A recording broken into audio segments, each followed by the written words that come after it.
bisa saja. Darul mafasid muqaddamun ala jalbil masalih. Ustaz, kalau berkurbannya di hari Jumat sepertinya mafsadahnya lebih banyak. Daging hilang, jumlah pencuri meningkat gitu ya. Nah, bisa jadi mungkin nanti yang bekerja nggak Jumatan. Nah, itu kan mafsadah. Nah, mafsadah. Ya. Mungkin sama panitia diberi selang waktu. Untuk apa? Mandi Jumatan. Ternyata nggak balik ke masjid gitu. Nggak Jumatan. Itu namanya mafsadah. Itu namanya berbuat dosa. Nah, kalau itu yang menjadi dalil monggo. Ya. Asal kita ada kasusnya dan diperkuat juga dengan dalil. Ya. Darul mafasid muqaddamun ala jalbil masalih. Oh, ini tidak dua mafsadah, Ustaz. Ini antara masalih dan mafsadah. Oh. Ya, jadi kalau Assalamualaikum warahmatullahi wabarakatuh.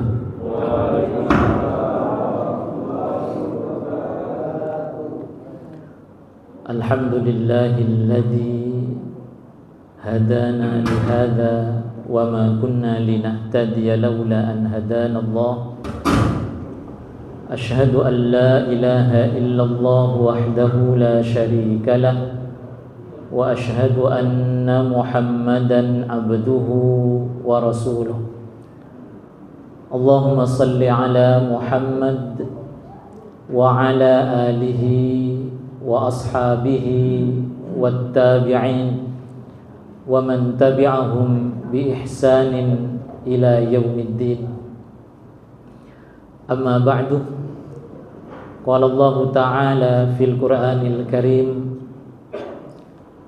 ya ayyuhalladzina amanu taqullaha wal tanzur nafsum ma qaddamat lighad wattaqullaha innallaha khabirum bima ta'malun. Yang sama-sama kita muliakan Ketua beserta segenap pengurus Ta'mir Masjid Al-Hikmah, imam dan para asatidz, Bapak Ibu, saudara-saudari hadirin jamaah salat maghrib yang mudah-mudahan kita semua senantiasa mendapatkan petunjuk, berkah, pertolongan dan lindungan Allah Subhanahu wa taala. Amin ya rabbal alamin. Syukur alhamdulillah.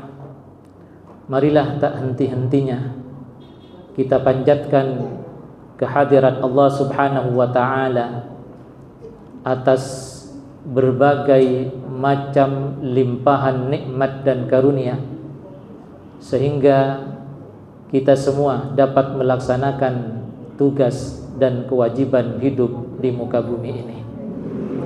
Khususnya sore ini kita dapat melangkahkan kaki kita menuju ke rumah Allah ini dalam rangka melaksanakan salat maghrib secara berjamaah, kemudian kita lanjutkan dengan ta'lim rutin kita.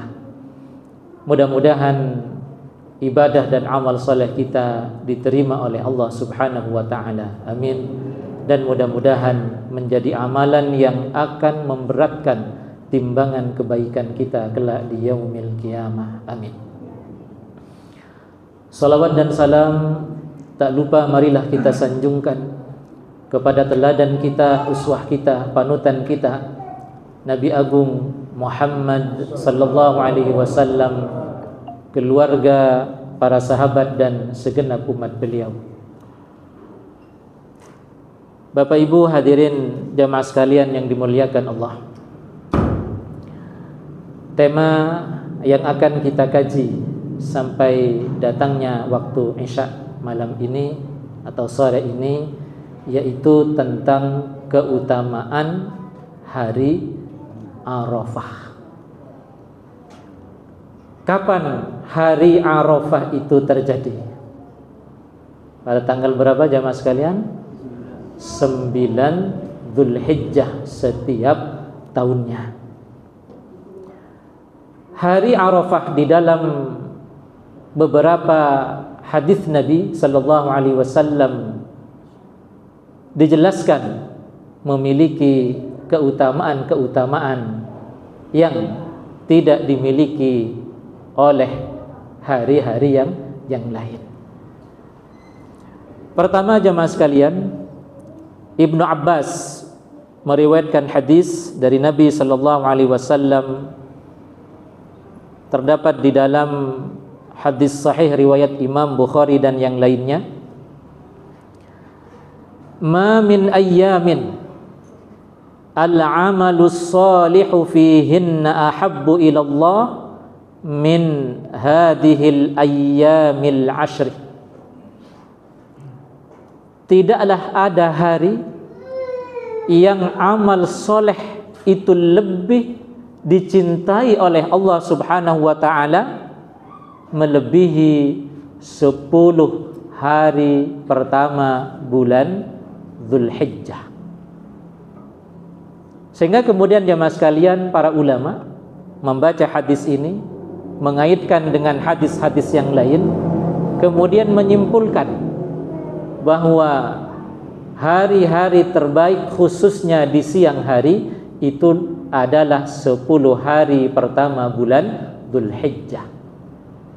Kalau malam-malam terbaik adalah 10 malam terakhir bulan Ramadan. Bahkan Ibnu Taimiyah rahimahullahu ta'ala ketika harus memperbandingkan mana yang lebih utama, ya, 10 malam terakhir bulan Ramadan atau 10 siang pertama bulan Dzulhijjah, beliau menjawab 10 siang pertama bulan Dzulhijjah itu bisa jadi lebih utama dari 10 malam terakhir bulan Ramadan.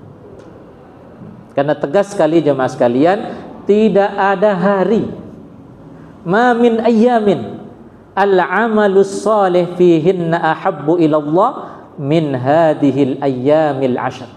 Tidak ada hari, ya, di mana amal-amal soleh, ibadah itu dilipat gandakan, lebih dicintai oleh Allah Subhanahu wa ta'ala melebihi 10 hari pertama bulan Dzulhijjah. Faqalu, para sahabat kemudian bertanya kepada Rasulullah, walal jihad fi sabilillah, bagaimana dengan jihad fi sabilillah?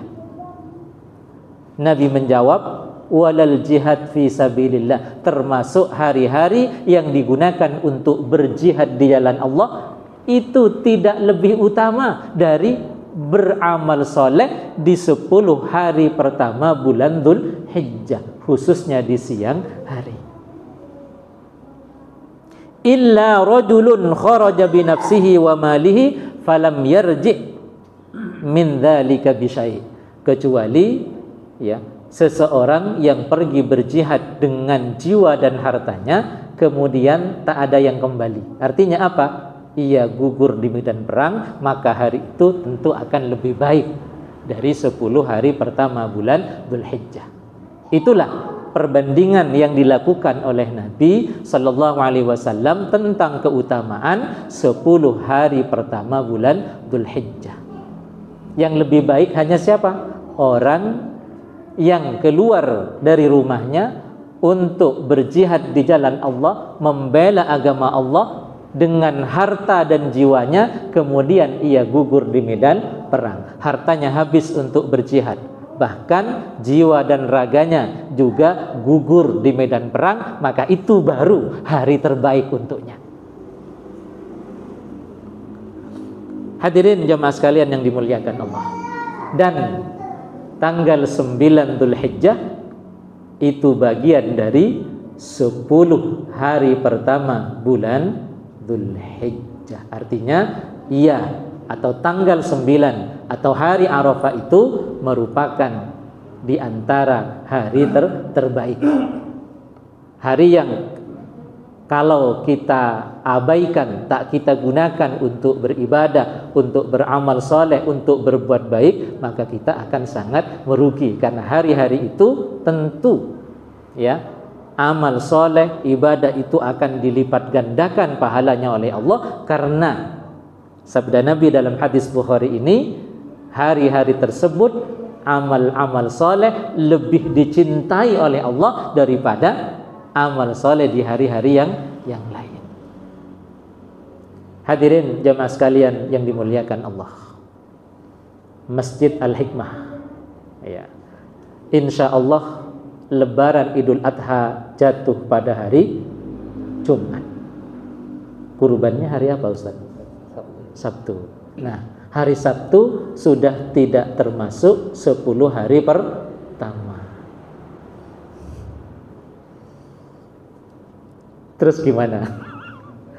Tidak mendapatkan keutamaan beramal soleh di 10 hari pertama. Apa dikembalikan ke tanggal 10? Supaya mendapatkan keutamaan beramal soleh di 10 hari pertama bulan Dzulhijjah. Berkurban di hari Kamis tentu tidak mungkin. Kenapa? Barang siapa yang berkurban sebelum sholat, kata Nabi, maka itu hanya sedekah biasa, kurbannya tidak sah, tidak mendapatkan pahala berkurban. Kurban baru bisa dilaksanakan setelah sholat Idul Adha. Gimana ini? Tetap hari Sabtu atau berkurban di hari yang mendapatkan keutamaan beramal soleh yang lebih dicintai oleh Allah? Hilang dagingnya kalau ditinggal Jumatan. Dijaga aja hilang. Dijaga saja hilang, apalagi ditinggal Jumatan. Ditinggal Jumatan gitu. Jam 3 gitu.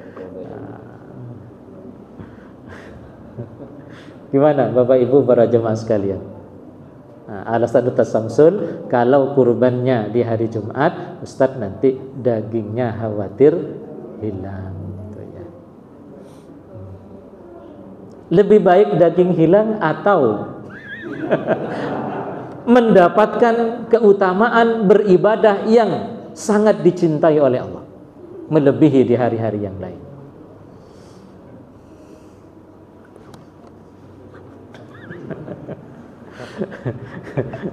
Monggo silakan nanti dirembuk lagi gitu ya. Nah, sambil mencari dalil-dalil yang menguatkan. Yang jelas, kalau berkurbannya di tanggal 10 di hari raya Idul Adha, di hari Jumat insya Allah, itu masih mendapatkan keutamaan ya 10 hari pertama bulan Dzulhijjah. Tapi kalau tanggal 11, keutamaan itu sudah selesai, sudah tidak dapat lagi. Tolong panitia ya. Dimusyawarahkan lagi. Ya. Oh, ini sudah mulai menggunakan kaidah usul fikih ya, monggo gitu ya. Iya. Bisa juga, bisa saja. Darul mafasid muqaddamun ala jalbil masalih. Ustaz, kalau berkurbannya di hari Jumat sepertinya mafsadahnya lebih banyak. Daging hilang, jumlah pencuri meningkat gitu ya. Nah, bisa jadi mungkin nanti yang bekerja nggak Jumatan. Nah, itu kan mafsadah. Nah, mafsadah. Ya. Mungkin sama panitia diberi selang waktu untuk apa? Mandi Jumatan. Ternyata nggak balik ke masjid gitu ya. Nggak Jumatan. Itu namanya mafsadah. Itu namanya berbuat dosa. Nah, kalau itu yang menjadi dalil, monggo. Ya. Asal kita ada kasusnya dan diperkuat juga dengan dalil ya. Darul mafasid muqaddamun ala jalbil masalih. Oh, ini tidak dua mafsadah Ustaz. Ini antara masalih dan mafsadah. Oh. Ya, jadi kalau ada maslahat, ada mafsadah, maka kaidahnya adalah darul mafasid muqaddamun ala jalbil masalih. Kecuali kalau dihadapkan dengan dua mafsadah, maka itu tadi dalilnya atau kaidah usulnya.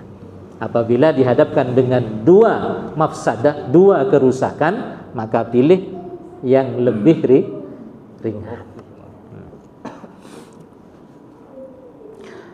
Bapak Ibu hadirin jamaah sekalian yang dimuliakan Allah. Kemudian yang kedua, ada hadis dalam riwayat Imam Muslim dari Aisyah radhiyallahu anhuma. Qala Rasulullah sallallahu alaihi wasallam, "Ma min yaumin aktsara min ay yu'tiqallahu fihi 'abdan minan nari min yaumi Arafah." Hari yang paling banyak Allah Subhanahu wa taala membebaskan hambanya dari siksa api neraka adalah hari Arafah. Wa innahu la yadnu thumma yubahi bihimul malaikata fayaqulu ma arada haula. Jadi di hari Arafah itu terutama para jamaah haji berkumpul di padang Arafah. Di sana mereka berdoa, mereka bertakbir, mereka berzikir, mereka bermunajat kepada Allah Subhanahu wa taala. Maka hal ini ya, yubahi bihimul malaika. Allah sangat bangga dan menampakkan kebanggaannya ini di hadapan para malaikat. Kalau bahasa kita, malaikat lihatlah, ini hambaku, kata. Mereka bermunajat, berdoa, meminta kepadaku.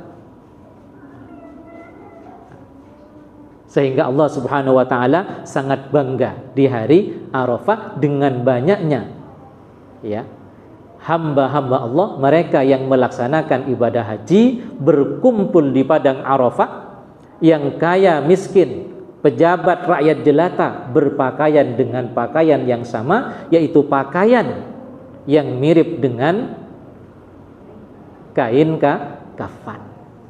Semuanya berpakaian dengan pakaian yang sama. Bahkan bisa jadi jenisnya juga tidak terlalu jauh bedanya. Itu jamaah sekalian.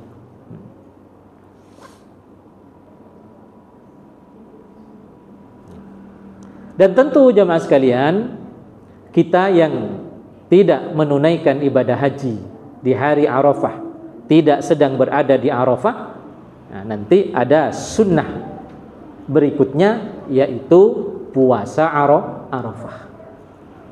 Jadi di hari Arafah itu para jemaah haji berkumpul di Arafah, bermunajat kepada Allah, berdoa kepada Allah, berzikir kepada Allah.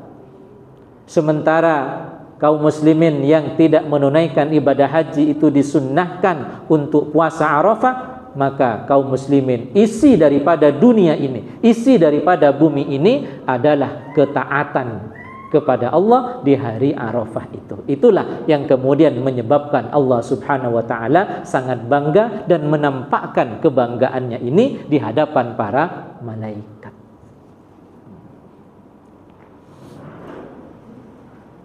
Hadirin jamaah sekalian yang dimuliakan Allah. Itu yang keberapa?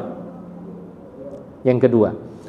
Kemudian yang ketiga, doa di hari Arafah adalah doa yang terbaik, doa yang mustajab. Rasulullah sallallahu alaihi wasallam di dalam hadis Imam At-Tirmidzi disahihkan oleh Imam Albani, ya, Rasul bersabda, khairud du'a du'a'u yaumi Arafah. Sebaik-baik doa adalah doa yang dipanjatkan di hari Arafah. Jadi kita di hari Arafah itu dianjurkan selain berpuasa untuk banyak apa? Berdoa kepada Allah. Dan sebaik-baik doa adalah apa? Minta keselamatan di akhirat, minta dijauhkan dari siksaan api neraka. Wa khairu ma qulta, ya, wa khairu ma qultu ana wan nabiyyun min qabli la ilaha illallah wahdahu la syarika lah, lahul mulku wa lahul hamdu wa huwa ala kulli syai'in qadir. Jadi sebaik-baik doa adalah doa yang dipanjatkan di hari Arafah, dan sebaik-baik zikir, ya, sebaik-baik ucapan, ya, kata Nabi dalam hadis Imam At-Tirmidzi adalah la ilaha illallah wahdahu la syarikalah lahul mulku wa lahul hamdu wa huwa ala kulli syai'in qadir. Dan ini ditegaskan oleh Nabi adalah zikirnya Nabi Muhammad dan nabi-nabi serta rasul sebelum saya, kata Nabi. Artinya jemaah sekalian, ini adalah sebaik-baik zikir, terutama di hari Arafah. Bahkan kapanpun kita bisa berzikir dengan zikir ini, termasuk setelah sholat. Ini kan yang jelas sekali riwayatnya dianjurkan untuk kita baca setelah sholat wajib, ya, setelah istighfar, ya, membaca apa? La ilaha illallah wahdahu la syarikalah lahul mulku wa lahul hamdu wa huwa ala kulli syai'in qadir. Itu jamaah sekalian poin yang ketiga. Jadi doa di hari Arafah adalah sebaik-baik doa. Dan jenis doa, ya, yang khairu ma qultuh, kata Nabi, sebaik-baik yang saya ucapkan, termasuk juga yang diucapkan oleh para nabi dan rasul sebelum Nabi Muhammad, adalah la ilaha illallah wahdahu la syarikalah lahul mulku wa lahul hamdu wa huwa ala kulli syai'in qadir. Kemudian yang keempat jemaah sekalian, dari keutamaan hari Arafah adalah bahwa wukuf di Arafah bagi jamaah haji itu adalah inti pelaksanaan ibadah haji, dan itu yang berbeda dari ibadah umrah, dan itu pula yang hanya bisa dilaksanakan di hari Arafah. Sehingga kemudian Nabi SAW menegaskan al-hajju Arafah, haji itu intinya adalah wukuf di Arafah. Dan wukuf di Arafah itu hanya bisa dilaksanakan pada tanggal 9 Dzulhijjah. Dulu sempat ada, ya, tokoh di Indonesia ini ingin memperluas waktu pelaksanaan haji sehingga tidak terjadi antrian yang panjang. Ya, kalau ibadah-ibadah selain wukuf di Arafah seperti tawaf mungkin bisa dilaksanakan di hari bahkan di bulan yang lain. Ya, tetapi wukuf di Arafah itu hanya tanggal 9. Nah, itu yang kemudian apa? Tidak bisa kemudian waktu pelaksanaan haji itu ditambah di bulan-bulan yang lain, karena wukufnya hanya di satu hari itu. Dan itu kata Nabi, al-hajju Arafah, haji itu intinya adalah wukuf di Arafah.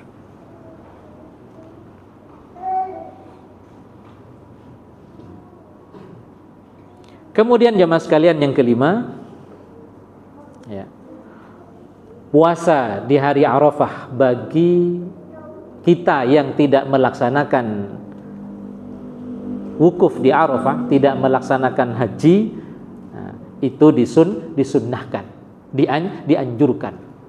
Bahkan di dalam hadis sahih riwayat Imam Muslim, Rasulullah SAW menegaskan secara khusus, ya, secara detail keutamaan puasa Arafah. Siyamu yaumi Arafata ahtasibu 'ala Allahi ayyukaffiras sanata allati qablahu was sanata allati ba'dahu.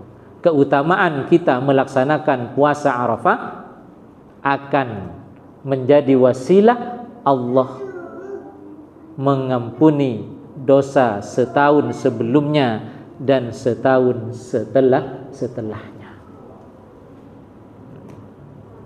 Itu jemaah sekalian. Jadi kesempatan yang luar biasa. Nah, hari Kamis depannya lagi, ya. Hari Kamis depannya lagi, ya. Hari Kamis tanggal 5 Juni itu insya Allah, ya, adalah hari Arafah, tanggal 9 Dzulhijjah. Nah, kita disunnahkan untuk puasa. Niat puasa tanggal 9 Dzulhijjah atau puasa Arafah. Nah, keutamaannya apa? Ya, satu hari puasa Arafah akan menjadi penyebab Allah menghapus, Allah mengampuni dosa kita setahun sebelumnya dan setahun setelahnya. Tapi kata para ulama, yang dimaksud dengan dosa-dosa yang diampuni oleh Allah melalui wasilah puasa Arafah ini adalah adz-dzunub as-sughra, ya, dosa-dosa kecil. Adapun dosa-dosa besar, nah, itu harus dengan jalan taubat. Dan apabila dosa besar itu terkait dengan al-huquq al-adamiyah, hak-hak manusia, maka harus dituntaskan terlebih dahulu. Tidak bisa kemudian dengan taubat, apalagi hanya dengan puasa Arafah, kemudian hutang kita yang 10 juta itu dianggap lunas. Nah, itu harus tetap dibayar. Nah, itu jamaah sekalian. Jadi yang dimaksud dengan pengampunan dosa di sini adalah dosa-dosa kecil, bukan dosa-dosa besar. Dosa-dosa besar hanya akan diampuni dengan jalan taubatan nasuha. Bahkan kalau dosa itu terkait dengan al-huquq al-adamiyah, hak-hak sesama manusia, itu harus dituntaskan. Bapak Ibu hadirin jamaah sekalian yang dimuliakan Allah. Itu diantara ya keutamaan hari Arafah. Dan insya Allah kita mulai besok ya.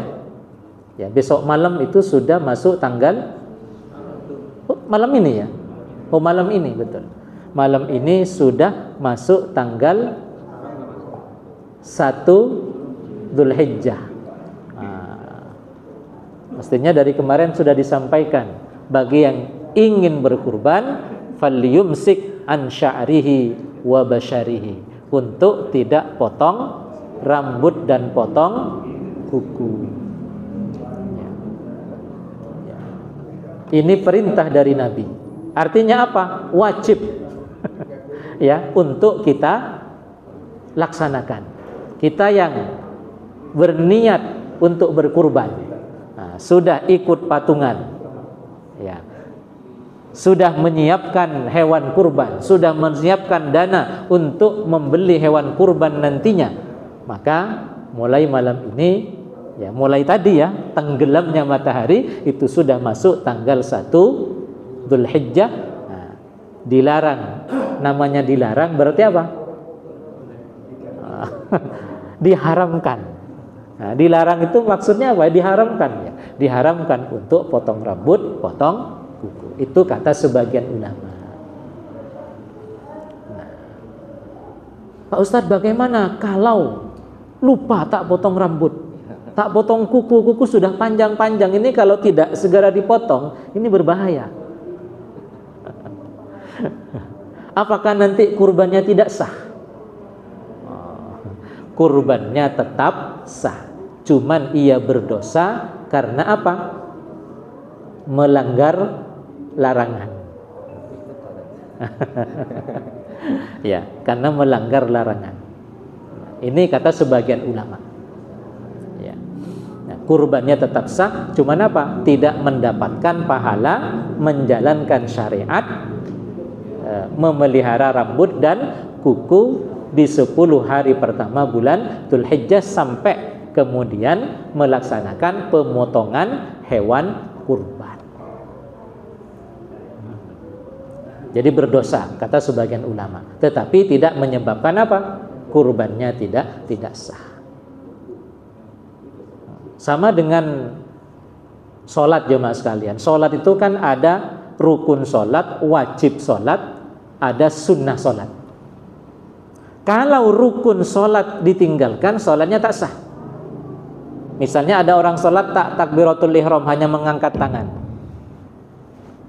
Mengangkat tangan itu hukumnya sunnah. Yang wajib itu melafalkan Allahu Akbarnya. Kalaupun kita tak mengangkat tangan tapi bertakbir, sah sholat kita. Misalnya Allahu Akbar. Sah. Takbir rukun kita laksanakan. Mengangkat tangan sunnah tak dilaksanakan, tak ada masalah.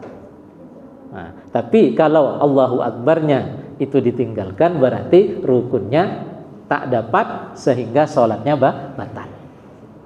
Tak baca Fatihah. Fatihah itu adalah rukun sholat oleh jumhurul ulama. Tetapi madhab Hanafi, ya, Abu Hanifah mengatakan membaca Fatihah itu wajib sholat, bukan rukun sholat. Kata Abu Hanifah. Nah, yang paling tampak dan jelas wajib sholat itu tasyahud awal. Nah, tasyahud awal itu wajib sholat. Kalau tak tasyahud awal, diganti dengan sujud sahwi. Bagaimana kalau tak tasyahud awal, sujud sahwi juga enggak diganti, padahal ingat gitu ya. Maka dia berdosa. Kata para ulama, athima ithman saghiran, berdosa kecil. Salatnya tetap sah, cuman dia berdosa karena meninggalkan yang wajib. Karena definisi wajib itu dilaksanakan dapat pahala, ditinggalkan berdosa.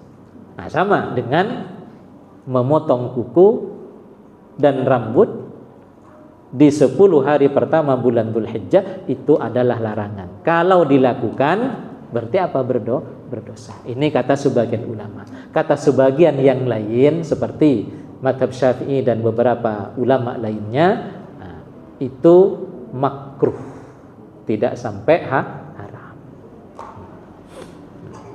Jadi karena lupa misalnya ya, belum potong rambut dan kuku sebelum masuk tanggal 1 Dzulhijjah, kemudian sudah terlanjur gondrong, kukunya panjang, dipotong, berarti dia tidak mendapatkan pahala dari syariat ini. Tetapi tidak berdosa karena hanya melakukan yang makruh. Itu kata mazhab Syafi'i dan beberapa ulama lainnya. Itu jamaah sekalian yang bisa kita kaji pada kesempatan ini terkait dengan keutamaan hari Arafah. Masih ada waktu sekitar 10 menit. Barangkali yang ada yang ingin menambahkan atau bertanya, dipersilakan. Bapak Ibu yang dimuliakan Allah, barangkali ada yang ingin menambah, bertanya, silakan. Ini masih cukup panjang. Silakan, panitia berbuat Pak Alek biasanya sebenarnya. Nah, kan? Silakan Pak Alek. Waalaikumsalam warahmatullahi wabarakatuh. Ya.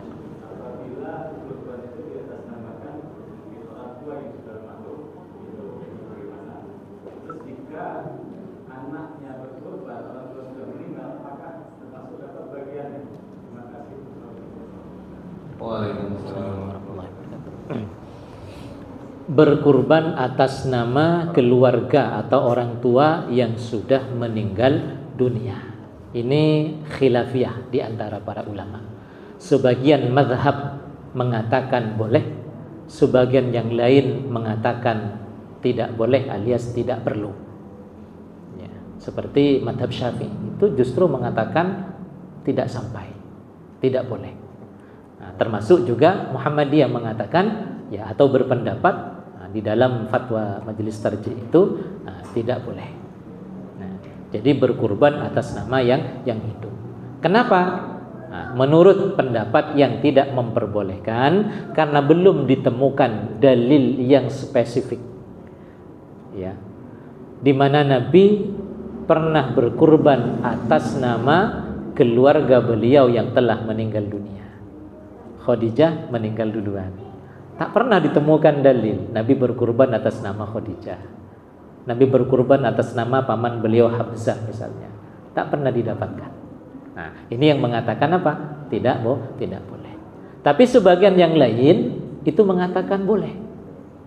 Kenapa? Karena ada satu hadis Nabi SAW berkurban untuk dirinya, keluarganya, dan umatnya yang belum berkurban. Pakai dalil umum. Itu jamaah sekalian. Toh kalaupun, nah ini pertanyaan yang kedua. Toh kalaupun kemudian kita ya berkurban mengatasnamakan kita yang masih hidup, kepala keluarga, karena memang dalil-dalil yang ada itu umumnya menunjuk kepada kepala keluarga.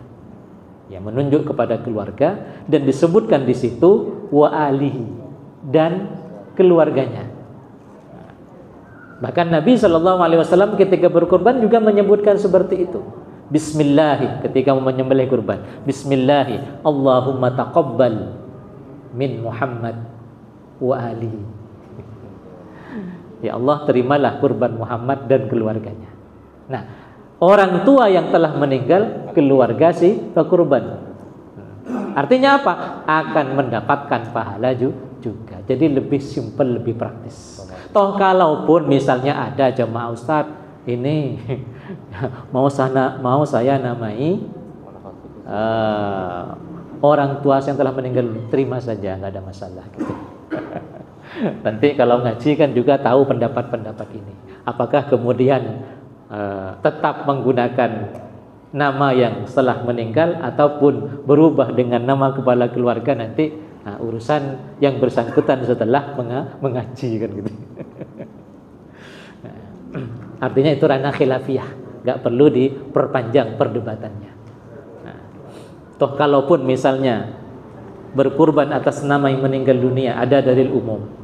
Kemudian kan begini nanti, kalau yang berkurban di atas namakan yang meninggal dunia, bagaimana dengan anak yang membiayai? Apakah dapat pahala juga? Gitu nanti dibalik pertanyaannya. Jadi sama-sama dapat, insyaallah. Jadi sama-sama dapat.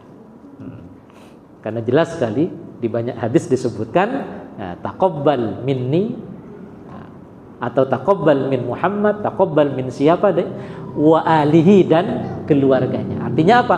Keluarganya, ketika menyebut keluarga, itu kan baik yang hidup maupun yang sudah meninggal dunia, itu akan dapat pahalanya insyaallah.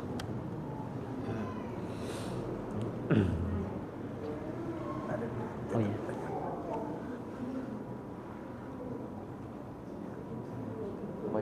Pembagian daging kurban Ibu ya.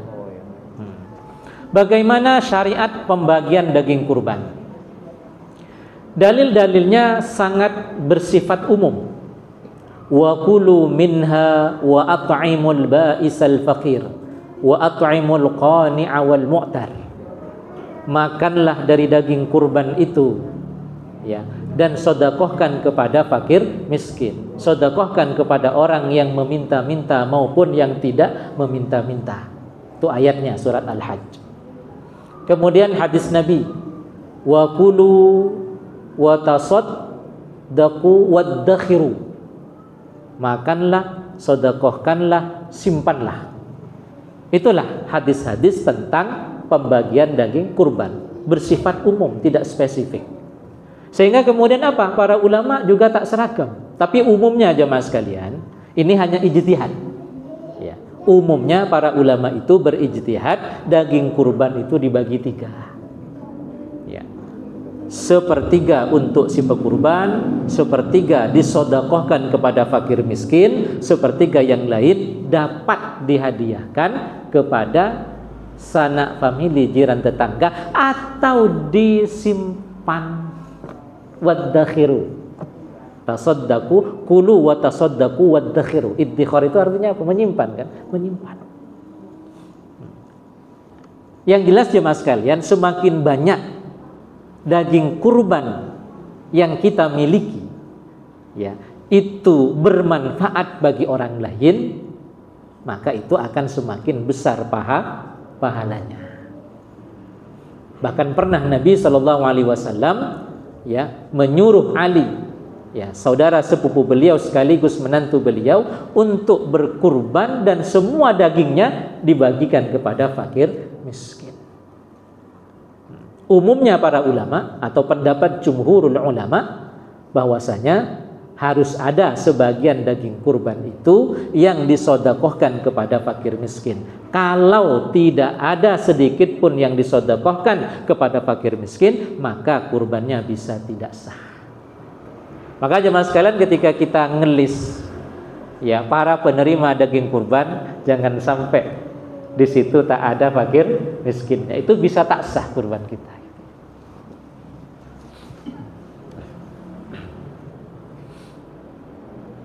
Jadi pembagiannya sangat longgar. Tapi yang sangat diwanti-wanti oleh para ulama berdasarkan Quran dan hadis Nabi tadi adalah harus ada sebagian yang sampai kepada fakir miskin. Seperti itu, ya. Monggo. Jika kepala keluarga sudah bertobat dan sudah meliput untuk ahli, itu bagaimana jika mungkin anaknya masih tertanggung untuk berkorban juga, atau istrinya itu berkorban juga, itu bagaimana? Ya. Jadi ibadah kurban ini dimensinya minimal ada 3. Yang pertama ada dimensi ibadah mahdhah, ta'abbud. Ya. Yang kedua ada dimensi sosial, bersedekah, memberikan hadiah dan seterusnya. Nah, kalau kita melihat dari dimensi yang kedua ini, maka semakin banyak kita memberi, itu semakin afdol, semakin utama. Kadang kan ada orang berpikir, kalau sudah ada satu yang berkurban dalam keluarga, yang lain tak perlu berkurban. Kan gitu kan? Nah, kalau saya melihatnya dari dimensi yang kedua, semakin banyak kita memberikan kebahagiaan kepada orang lain, terutama fakir miskin, maka semakin afdol. Jadi bisa saja dalam satu keluarga itu kurbannya bukan hanya satu gitu ya. Nah, kalau misalnya pengen satu Pak Ustadz, ya udah sapi satu langsung gitu ya. Misalnya tahun sebelumnya satu kambing, nah, tahun berikutnya satu sapi gitu ya. Ya, tak mampu satu sapi, mungkin 3 kambing atau 3 bagian, tak ada masalah. Karena dimensi yang kedua dari ibadah kurban itu adalah muamalah, dimensi berbagi kepada masyarakat, terutama fakir miskin. Kemudian yang ketiga ada dimensi apa? Pesta, bersenang-senang. Banyak dalilnya itu di dalam hadis Nabi itu. Bersenang-senang, wa tamatta'u bi juludiha. Bersenang-senanglah kalian dengan kulit ataupun dengan daging kurban gitu. Artinya apa? Kita di hari raya Idul Adha dan di hari-hari tasyrik itu disunnahkan untuk makan enak. Nah iya, ini makan enak yang sunnah ini. Bahkan ditegaskan dalam hadis Nabi, ayyamut tasyrik ayyamu aklin wa syurbin. Hari-hari tasyrik itu adalah hari-hari kita berpesta, makan dan minum. Sampai puasa dilarang loh. Puasa itu dilarang gitu ya. Jadi kalau di bulan Ramadan makan yang dilarang, ya di hari raya Idul Adha dan di hari-hari tasyrik, ya puasa yang dilarang gitu ya. Itu jamaah sekalian. Sampai kemudian ada ya di antara para ulama itu yang mengatakan, yang berpendapat kalau tak mampu berkurban dengan sapi ataupun kambing, tak masalah menyembelih ayam. Untuk apa? Mendapatkan keutamaan berbagi, keutamaan untuk bersenang-senang, berpesta, makan enak. Gitu. Monggo Ustaz. Ya. Waalaikumsalam.